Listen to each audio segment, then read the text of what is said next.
A Bíblia conta no livro de Gênesis que no princípio, pouco tempo após Deus ter criado Adão e Eva, algo terrível aconteceu no Jardim do Éden. Eva foi persuadida e convencida pela serpente a comer do fruto do conhecimento do bem e do mal, que Deus havia proibido que eles comessem. Deus considerou tal ato como pecado e por isso condenou o homem e a mulher à morte. Amaldiçoou a terra, colocou a mulher sob submissão do homem e aumentou consideravelmente as suas dores de parto. Esta maldição, decretada pelo próprio Deus segundo a Bíblia, é a causa da morte e de todo o sofrimento desde o passado até a data presente. Mas a questão é, Adão e Eva, quando eles comeram o fruto e pecaram contra Deus, Deus já sabia antecipadamente que escolha eles teriam feito? E se Deus sabia? Deus permitiu que eles escolhessem desobedecê-lo, não intervindo na sua escolha, ou foi o próprio Deus que já tinha predeterminado em seus planos que eles desobedeceriam? E se foi o próprio Deus de Israel que decretou a queda do homem, com que objetivo? Para você que é novo no canal, eu sou Domingos Simão e você é bem-vindo ao canal Além da Bíblia. Este canal é um antídoto para os males que as religiões podem causar ao ser humano. Nosso objetivo neste canal é libertar você dos grilhões, das correntes, das prisões que é a religião e te mostrar a verdade que está além da Bíblia. É libertar você do Deus, do diabo e do inferno que o homem inventou para atormentar você, para controlar você, sua mente e suas finanças. Então inscreva-se no canal, ative o sininho para receber notificações sempre que publico um vídeo novo, deixa aquele like maroto, compartilhe o vídeo com os amigos e não se esqueça, comenta sempre que puder para que eu possa saber se esse conteúdo agregou algum valor em você. Bem, segundo a Bíblia, Deus possui atributos como onipotência, onisciência e onipresença. A onipotência de Deus faz dele todo-poderoso e, por assim ser, nada, absolutamente nada, pode acontecer que não seja a sua vontade, pois tudo o que acontece, desde um terremoto até a morte de um mosquito, foi decretado por ele. Caso contrário, ele não seria todo-poderoso. Sendo assim, a queda do homem não pegou Deus de surpresa. Não só Deus permitiu, mas foi predeterminada, ou seja, foi decretada por Deus desde a eternidade. A omnisciência ou presciência de Deus faz com que ele conheça o passado, o presente e o futuro. E este atributo faz com que para ele não existem barreiras temporais. Ele vê ao mesmo tempo o passado, o presente e o futuro. Logo, Deus sabia que o homem comeria da árvore ou do fruto da árvore proibida e cometeria o pecado. A omnipresença de Deus faz com que ele esteja em todos os lugares ao mesmo tempo. Logo, Deus não estava ausente quando Adão e Eva pecaram. Deus assistiu de perto à queda do homem. Se não fosse a sua vontade, Deus poderia muito bem não apenas impedir que Adão e Eva comessem do fruto do conhecimento do bem e do mal, mas Adão e Eva poderiam nunca ter nem pensado mesmo em desobedecer a Deus. A árvore do conhecimento do bem e do mal no jardim não foi acidental. Não tinha outra função senão ser um instrumento para a queda do homem. Os atributos divinos, a saber, onipotência, omnisciência e omnipresença, faz com que ninguém, absolutamente ninguém, tenha livre-arbítrio. O que seria livre-arbítrio? Livre-arbítrio é a capacidade que o homem teria, não é que o homem tem, é a capacidade que o homem teria de fazer escolhas sem alguma, diria assim, ou seja, sem alguma intervenção de agentes externos ou internos. O facto de Deus conhecer e decretar desde a eternidade cada detalhe da vida dos homens, suas escolhas, tanto dos homens do passado, do presente e do futuro, faz com que os homens não tenham livre-arbítrio. Fazendo uma boa exegese e hermenêutica acerca da história de Faraó, conclui-se que aquilo a que chamamos livre-arbítrio é uma ilusão de que estamos no controle enquanto estamos a cumprir papéis predeterminados por Deus. Na história de libertação dos israelitas, por exemplo, Deus advertiu Moisés que apesar dos sinais e maravilhas que tu mostrares, Faraó não vai deixar o povo de Israel sair, pois Diz Deus: endurecerei o coração de Faraó e ele não deixará o povo de Israel sair do Egito, até que eu jogue toda a minha ira em forma de pragas sobre ele. E ele apenas deixará o povo sair quando eu lançar a 10ª e última praga, que matará todos os primogênitos, inclusive o primogênito e herdeiro de Faraó. Enquanto Faraó achava que estava no controle das suas ações, que ele tinha livre-arbítrio ao negar a saída dos israelitas, na verdade, ele era apenas uma marionete de Deus, um personagem cumprindo o seu papel. Isso significa também que eu que estou fazendo este vídeo refutando a existência de Deus de Israel, é o próprio Deus de Israel que predeterminou que eu fizesse esse vídeo e também predeterminou que nesse momento e nessa hora exata você assistisse. E se o que eu disser a seguir te der medo e fizer você desistir e abandonar o vídeo, também essa decisão não é tua. É o próprio Deus de Israel que predeterminou essa tua atitude desde a eternidade. E o que eu vou dizer é o seguinte: pelo facto de eu fazer este vídeo negando a existência de Deus, eu vou para o inferno de fogo. E essa decisão não é minha, é predeterminação de Deus desde a eternidade. E se este vídeo convencer você e também você decidir tornar-se ateu ou agnóstico, você vai para um inferno de fogo. Mas essa decisão também não é tua, mas é predeterminação divina. Não tinha como ser diferente, porque segundo a Bíblia, nenhum homem resiste à vontade de Deus. Veja só o que Paulo disse na carta aos Romanos, capítulo 9, versículo 11 e seguintes. O texto começa a falar da predestinação dos gêmeos Jacó e Esaú, filhos de Isaac e Rebeca. O texto começa assim, versículo 11. Pois, não tendo os gêmeos ainda nascido, nem tendo praticado bem ou mal, para que o propósito de Deus segundo a eleição permanecesse firme, não por causa das obras, mas por aquele que chama. Foi-lhe dito, o maior servirá ao menor, como está escrito, amei a Jacó e aborreci a Esaú. Vê, meu amado, que Paulo, sem papas na língua, nem vergonha de expor o caráter de Deus, disse que os gêmeos ainda não tinham nascido, nem tinham ainda praticado bem ou mal, mas Deus já havia predeterminado que o maior, ou seja, que o maior servirá o menor. Dando conta do caráter perverso e injusto de Deus, Paulo ainda continua no 14 fazendo uma pergunta retórica. E a pergunta é a seguinte, versículo 14. Que diremos, pois? Há injustiça da parte de Deus? De modo nenhum. Quer dizer, Paulo disse que não há injustiça da parte de Deus e justifica usando falácias no 15.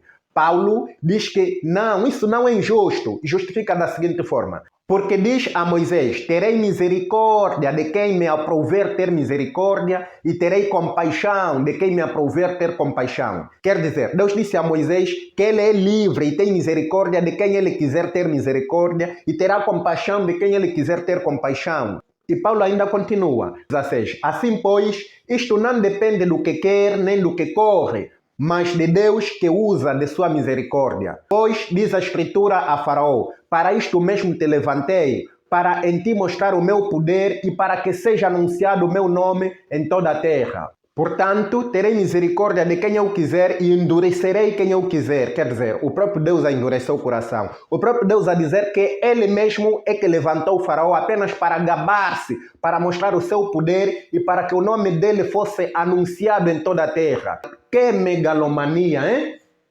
Paulo continua com as suas perguntas retóricas.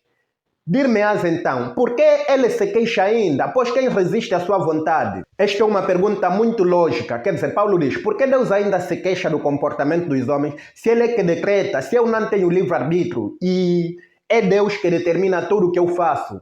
Por que o próprio Deus ainda se queixa e ainda ameaça as pessoas com o inferno? Se tanto faço mal ou faço bem, é o cumprimento de um decreto divino. E a esta pergunta Paulo responde no 20 dizendo, mas homem, quem és tu que a Deus replicas? Porventura a coisa formada dirá ao que a formou, por que me fizeste assim? Ou não tem o oleiro poder sobre o barro para da mesma massa fazer um vaso para uso honroso e outro vaso para uso desonroso? E que direis se Deus, querendo mostrar a sua ira e dar a conhecer o seu poder, suportou com muita paciência os vasos da ira preparados para a perdição, para que também desse a conhecer as riquezas da sua glória nos vasos de misericórdia, que de antemão preparou para a glória? Em suma, Paulo disse que o homem não tem nada que questionar isso, porque para Deus o homem é como um vaso e ele é o oleiro, por isso tem todo o direito de fazer vasos para a honra e vasos para a desonra. E Deus preparou vasos, ou seja, pessoas para mostrar a sua ira, pois ele é iracundo, conforme já tenho dito em todos os vídeos aqui, e pessoas para dar a conhecer o seu poder e a sua glória, pois ele é megalomaníaco.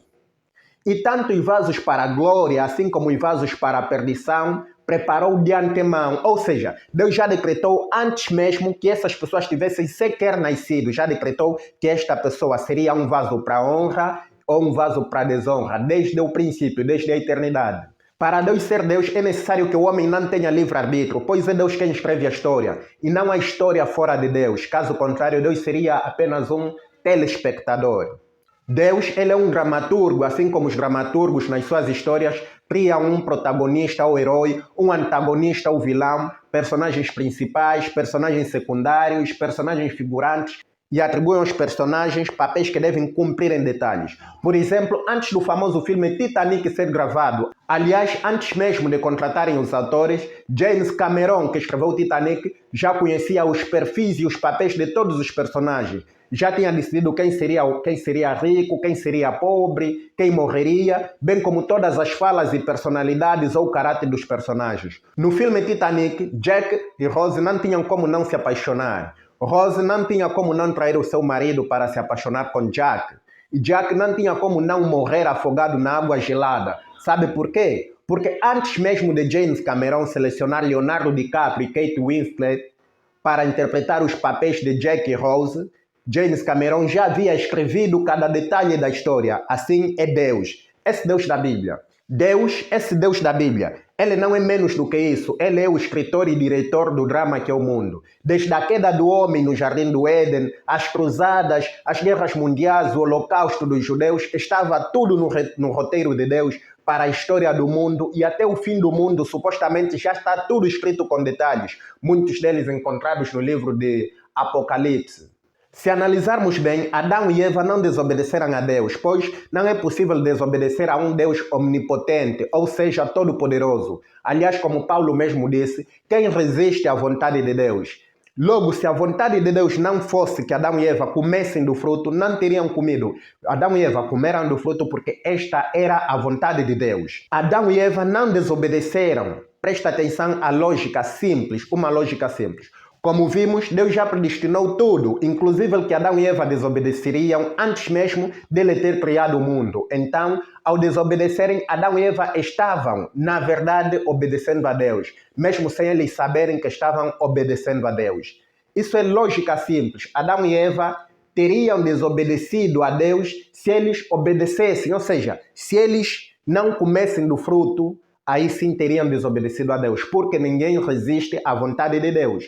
Parece confuso, mas o Deus da mitologia hebraico-cristã é mesmo assim, é mesmo confuso, indeciso, parecendo que não sabe o que quer. Por exemplo, em Êxodo capítulo 7, verso 2 e 3, Deus manda Moisés dizer a Faraó para libertar o povo de Israel que era escravo no Egito. Porém, Deus adverte a Moisés que endureceria o coração de Faraó e ele não deixaria o povo de Israel sair. E por que Deus endureceu o coração de Faraó para não deixar o povo de Israel sair, já que ele mandou Moisés libertar o povo? Muito simples. Primeiro, saiba que quando o homem criou Deus, sim, Deus é uma criação humana. Então, quando o homem criou Deus segundo a sua semelhança, então esse Deus de Israel tinha todas as fraquezas e defeitos do homem daquela época. Assim, para além de muitas fraquezas, o Deus de Israel é megalomaníaco, é psicopata, é iracundo, é carente, sanguinário e muito carente de adoração. Então, ele usou os seus poderes telepáticos, fez jogos psicológicos na mente de Faraó para não deixar ir o povo de Israel, para que ele tivesse a chance de descarregar todas as 10 pragas, culminando com a 10ª praga, que matou todo o primogênito, desde animal, crianças, adultos, inocentes. descarregando sobre o Egito toda a sua ira, demonstrando aos israelitas e aos egípcios todo o seu poder e a sua glória. Nesse exemplo, Faraó também obedeceu a Deus quando desobedeceu a Deus, mesmo não sabendo que não obedecendo estava a obedecer, pois foi o próprio Deus quem predeterminou em seus planos que Faraó o desobedeceria. E tal como Adão e Eva, que foram condenados à morte por terem obedecido o plano de Deus, Faraó também perdeu o seu primogênito e todo aquele estrago no seu país por ter obedecido o plano que Deus já havia predeterminado. Ainda nos falta responder à seguinte pergunta: e se foi o próprio Deus que decretou a queda do homem, com que objetivo? Veja, o que encontramos na Bíblia são textos dramáticos escritos por um Deus que tem como personagem principal, protagonista ou ainda herói Jesus Cristo, antagonista ou vilão Satanás, o diabo. Personagens secundários temos Abraão, Moisés, Davi, os apóstolos e outros por aí. Então a Bíblia, do princípio ao fim, conta a história do herói Jesus Cristo, um semideus fruto do adultério de uma adolescente de aproximadamente 13 anos, chamada Maria, com um Deus todo-poderoso.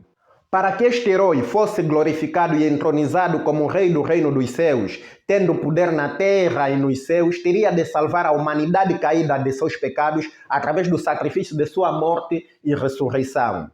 Deste modo, o objetivo principal de Deus em decretar a queda do homem era corporizar, glorificar e entronizar o seu Filho, o semideus Jesus Cristo, sobre toda a terra e também no céu, e para que não haja outro nome debaixo do céu em que os humanos pudessem ser supostamente salvos.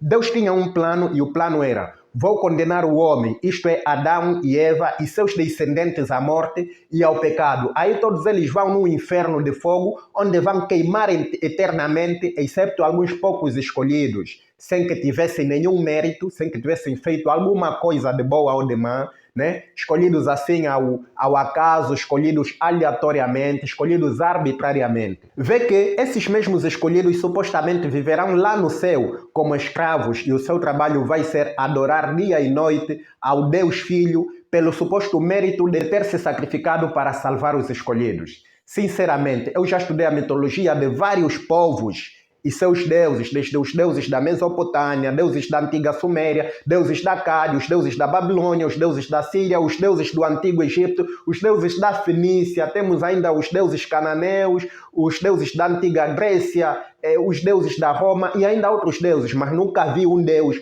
mais confuso, mais sanguinário, mais possessivo, um Deus mais carente, um Deus mais vilão, um Deus mais ditador, um Deus mais psicopata, mais injusto, um Deus mais egoísta. Em suma, nunca vi um Deus que faz mais cagadas que o Deus da mitologia hebraico-cristã, o Deus de Abraão, o Deus de Israel, esse mesmo que é descrito na Bíblia.